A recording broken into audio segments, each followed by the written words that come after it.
Then the next cause we will discuss is the congenital causes of tricuspid regurgitation, of primary tricuspid regurgitation, which is Ebstein's anomaly. And this Ebstein's anomaly, this is a photo from Echo Nerds notes that I published on the Echocardiography Nerds Facebook group. What is the Ebstein's anomaly? Ebstein's anomaly is apical displacement of the septal leaflet of the tricuspid valve. This is the congenital anomaly, septal apical displacement of the septal leaflet. So how would we diagnose this anomaly?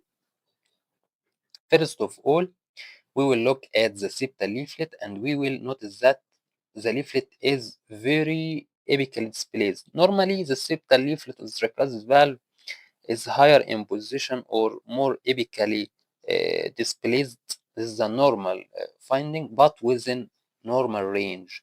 If you measure this distance and divided it by the body surface area, and you find that this distance is exceeding 8 millimeters or 0.8 centimeter to squared meters. This means that there is excess apical displacement of the leaflet, and this means that mostly this patient is having Ebstein's anomaly.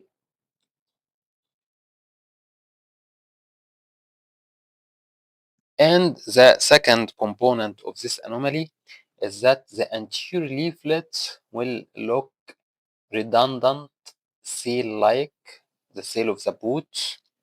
So it would be very, very long, which is characteristic, and sometimes it's fenestrated, which leads to tricuspid regurgitation. Sometimes also this patient is having tricuspid stenosis, but the most common finding in Ebstein's anomaly is the tricuspid regurgitation, plus minus some degrees of tricuspid stenosis.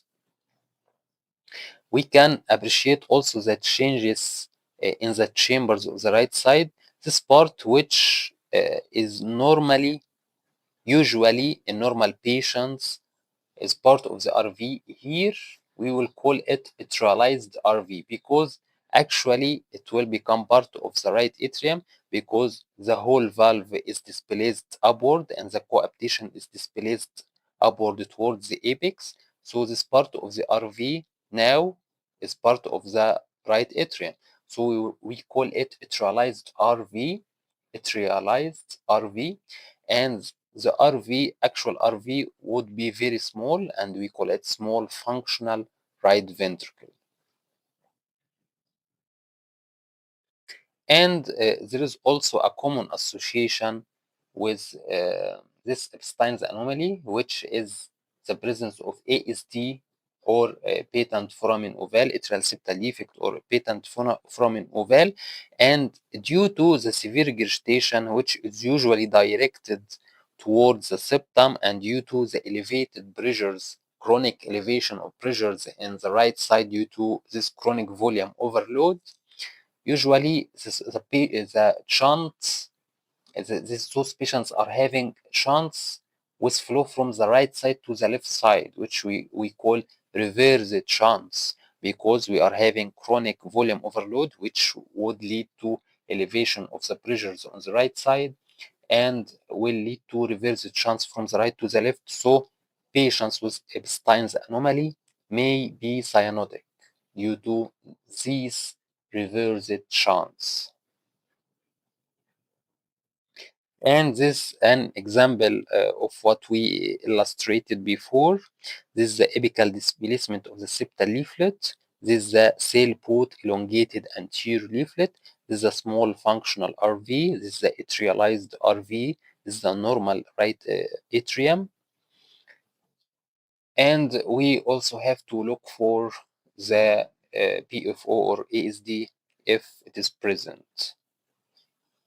Let's see this case. This 30-year-old woman presents with right side heart failure manifestation, but there is no clubbing or cyanosis.